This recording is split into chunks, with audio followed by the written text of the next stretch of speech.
نحمدہ و نصلی و نسلم علی رسولہ الکریم اما بعد فاعوذ باللہ من الشیطان الرجیم بسم اللہ الرحمن الرحیم الف لام میم ذالک الکتاب لا ریب فیہ ھدی للمتقین الذین یؤمنون بالغیب ویقیمون الصلاۃ ومما رزقناہم ینفقون والذین یؤمنون بما انزل الیک وما انزل من قبلک وبالآخرۃ ھم یوقنون صدق اللہ العظیم۔ سورہ بقرہ کی ابتدائی آیات ہیں، ان کے متعلق بہت ساری باتیں سابقہ گفتگو اور دروس میں گزر چکی ہیں۔ آج بھی مزید 2-3 باتیں آپ کے سامنے ذکر کرنی ہیں۔ پہلی مختصر سی بات یہ ذکر کرنی ہے کہ پہلی آیت میں اللہ نے قرآن پاک کو متقی لوگوں کے لیے ہدایت کا ذریعہ قرار دیا ہے۔ ھدی للمتقین، یہ ہدایت ہے کن کے لیے؟ جو متقی ہوں۔ لیکن اگر آپ قرآن پاک میں دیکھیں تو آگے چل کر اللہ نے اسے تمام انسانیت کے لیے ہدایت کا ذریعہ قرار دیا، ھدی للناس، کہ یہ قرآن پاک ساری انسانیت کے لیے ہدایت ہے۔ اب یہاں پر بھی مفسرین نے ایک نقطہ لکھا ہے، وہ یہ کہ یہاں پر اللہ کہتے ہیں کہ یہ قرآن ہدایت ہے کس کے لیے؟ متقی لوگوں کے لیے۔ آگے چل کر اللہ کہتے ہیں یہ ہدایت ہے کس کے لیے؟ انسانوں کے لیے، الناس، انسانوں کے لیے۔ اب پتہ کیا چلا؟ تو پتہ یہ چلا کہ انسان وہی ہوتا ہے کہ جو متقی ہوتا ہے، یعنی انسان کہلانے کے لائق کی دنیا میں وہ ہے، انسان کہتے ہی اس کو ہیں کہ جو متقی ہو۔ لہذا ان دونوں میں کوئی فرق نہیں ہے، ھدی للناس کہیں تب بھی بات وہی ہے، ھدی للمتقین کہیں تب بھی بات وہی ہے۔ کیوں کہ متقی کہتے ہی اسی کو ہیں کہ جس میں انسانیت ہو، اور جس میں انسانیت نہ ہو، ایک انسان کے لبادے میں صرف موجود ہو، ایک ڈھانچہ ہو اور اندر انسانیت نہ ہو، تقویٰ نہ ہو، تو ایسا آدمی تو انسان کہلانے کے قابل ہی نہیں ہے۔ اس لیے دونوں کا معنی اور مفہوم کیا ہوا؟ ایک ہی ہوا۔ اب یہ پہلی بات ہے۔ اب دوسری بات یہ ہے کہ متقین کی پھر اللہ نے صفات جو ذکر کی، ان میں سے پہلی صفت تھی یؤمنون بالغیب ویقیمون الصلاۃ، کہ وہ غیب پر ایمان رکھتے ہیں، ایمان، اور دوسرا جو ہے الصلاۃ، یقیمون الصلاۃ، و نماز قائم کرتے ہیں۔ اور تیسری ان کی صفت یہ ذکر کی گئی وَمِمَّا رَزَقْنَاهُمْ يُنْفِقُونَ، جو ہم نے ان کو دیا ہے اس میں سے وہ خرچ کرتے ہیں۔ اب یہ پہلی بات یہ کہ اس میں انفاق اور خرچ کرنے سے کیا مراد ہے، کیسے وہ خرچ کرتے ہیں؟ تو مفسرین نے لکھا کہ تمام جو چیزیں ہیں، زکوٰۃ سے لے کر صدقات واجبہ تک، اپنی آل و عیال پر خرچ کرنے پر، تمام نیکی کے کاموں میں جہاں جہاں بھی خرچ کرنا ہے وہ سارے خرچ جو ہیں وہ اس میں داخل ہیں۔ زکوٰۃ بھی ادا کرتے ہیں، اور جو ہے وہ فطرانہ واجب جو حقوق ہیں وہ بھی ادا کرتے ہیں۔ اس کے علاوہ جو ہے وہ غرباء پر، مساکین پر، مستحقین پر، فی سبیل اللہ جہاں بھی ضرورت پڑتی ہے اپنے مال کو اللہ کی راہ میں خرچ کرتے ہیں، اپنے مال کو جہاد کے لیے خرچ کرتے ہیں۔ تو جتنے بھی خرچ کرنے کے شرعی راستے ہیں ان سارے طریقوں پر وہ اپنے مال کو اللہ کی راہ میں خرچ کرتے ہیں۔ اب اس خرچ کرنے کو آسان بنانے کے لیے یہاں قرآن پاک نے جو انداز اختیار کیا وہ بڑا عجیب اور دلچسپ ہے۔ وہ کیا؟ دیکھیں، اللہ کی ذات نے حکم دیا اپنے مال کو خرچ کرنا ہے، میری راہ میں اپنے مال کو خرچ کرنا ہے۔ یہ لوگ میری راہ میں اپنے مال کو خرچ کرتے ہیں تب متقی ہیں۔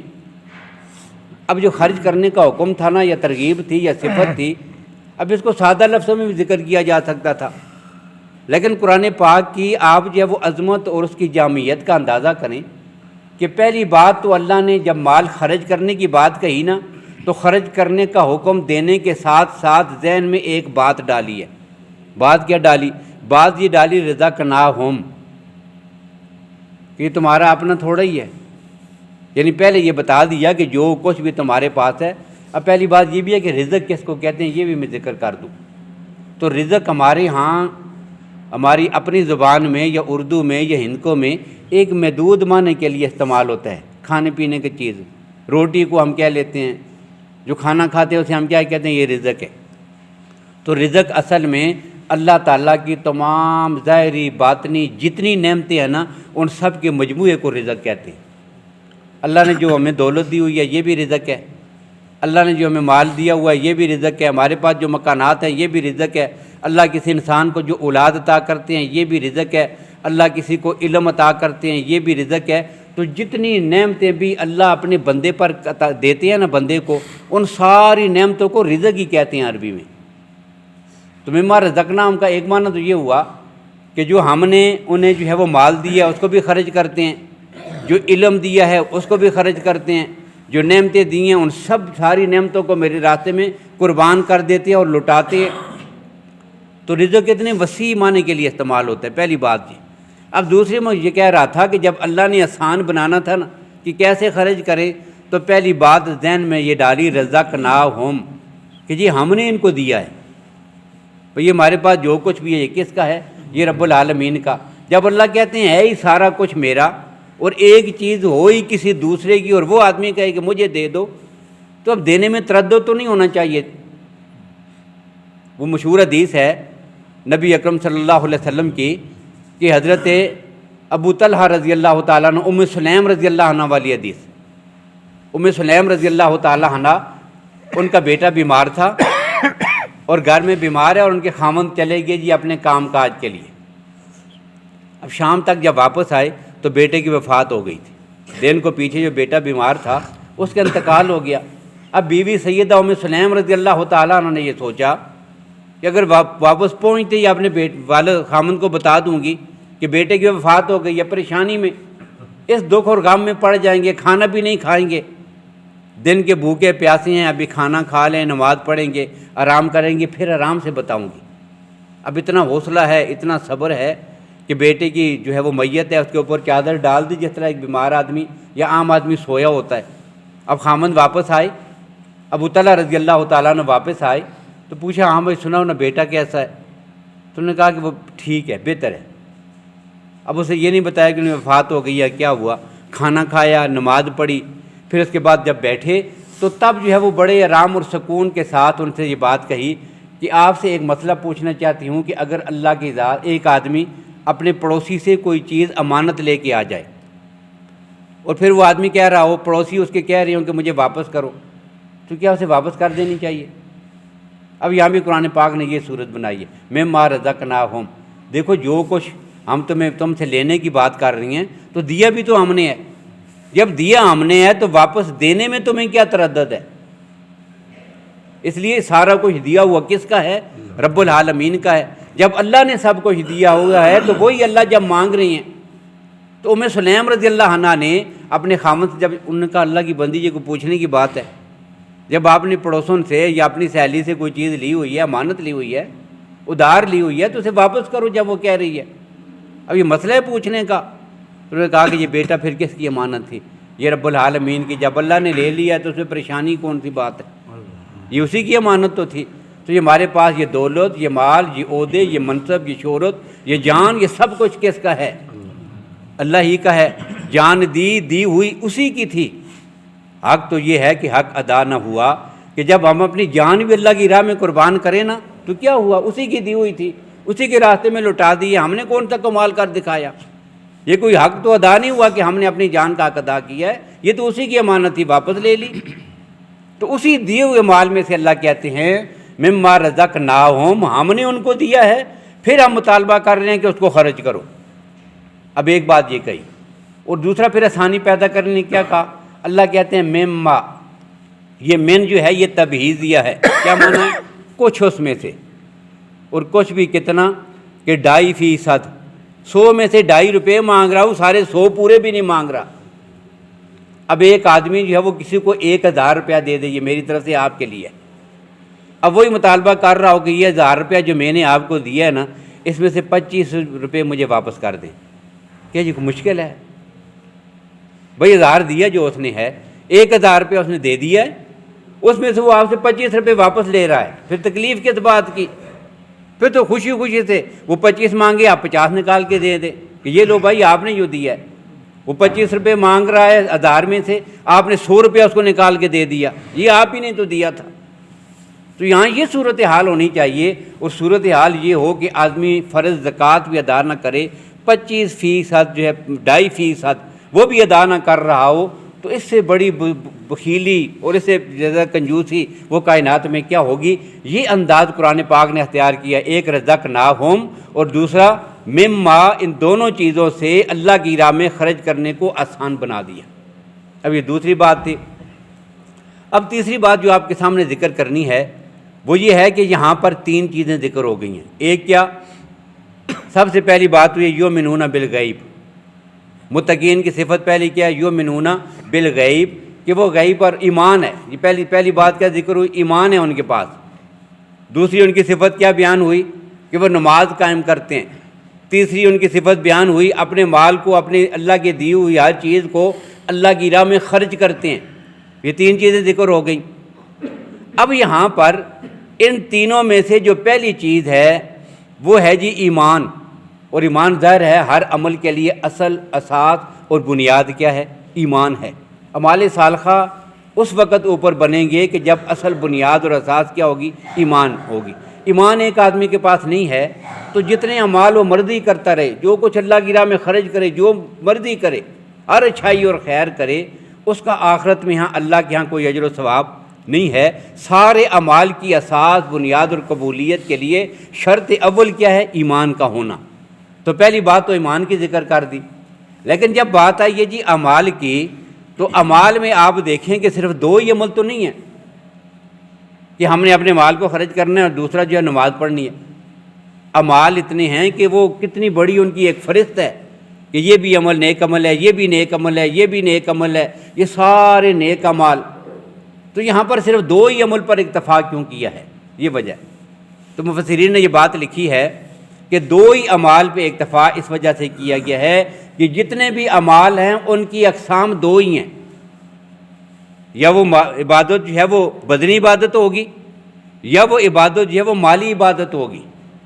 اب جب وہ بدنی عبادت ہے تو بدنی عبادت میں سب سے افضل ترین عمل جو ہے وہ نماز ہے، لہذا نماز کا ذکر کر دیا۔ اور مالی عبادت آئی تو وہاں پر مما رزقناہم ینفقون، اپنے مال کو اللہ کی راہ میں خرچ کرنے کا ذکر کر دیا۔ اس میں ساری عبادات گویا کہ شامل ہو گئی ہیں۔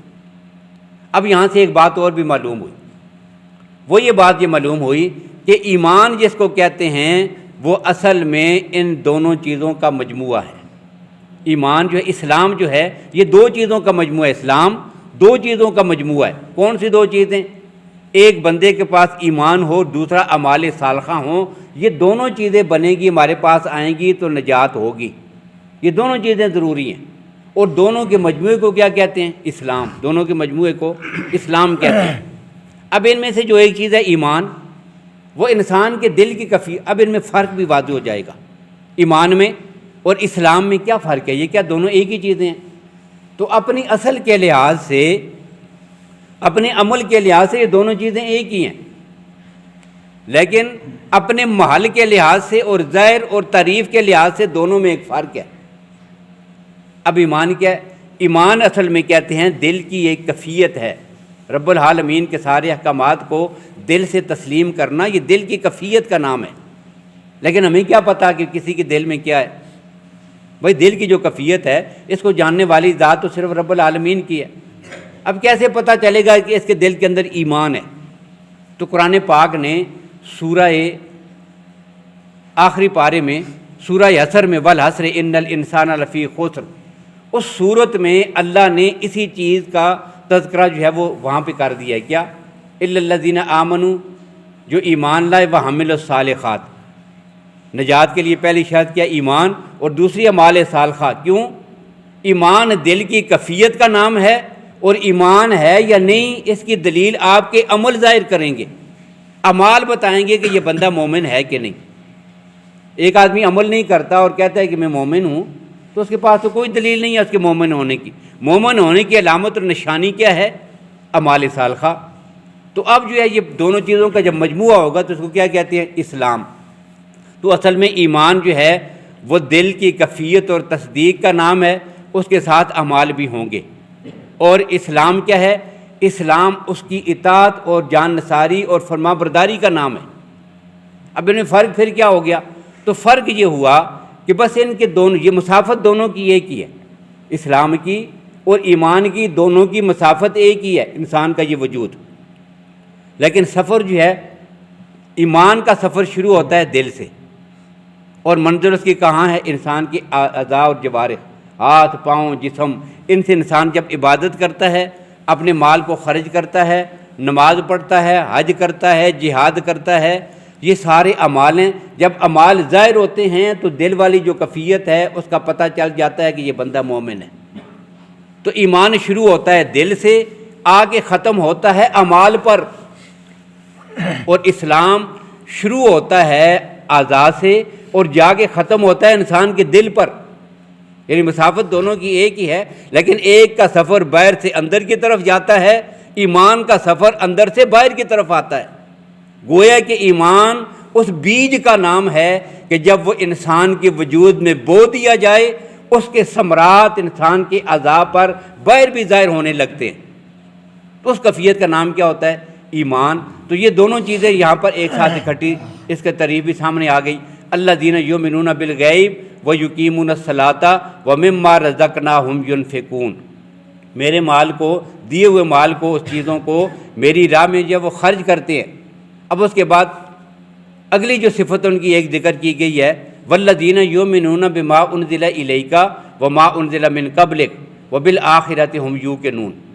اب اس میں ایک صفت اور ذکر کی گئی ہے کہ یہ وہ لوگ ہیں الذین یؤمنون بما انزل الیک، اے نبی صلی اللہ علیہ وسلم، جو کتاب ہم نے آپ پر نازل کی ہے اس پر ایمان لاتے ہیں، وما انزل من قبلک، جو آپ سے پہلے نازل ہوئی ہیں کتابیں ان پر بھی ایمان لاتے ہیں، وبالآخرۃ ھم یوقنون، اور وہ متقی وہ ہیں کہ جو آخرت پر یقین رکھتے ہیں۔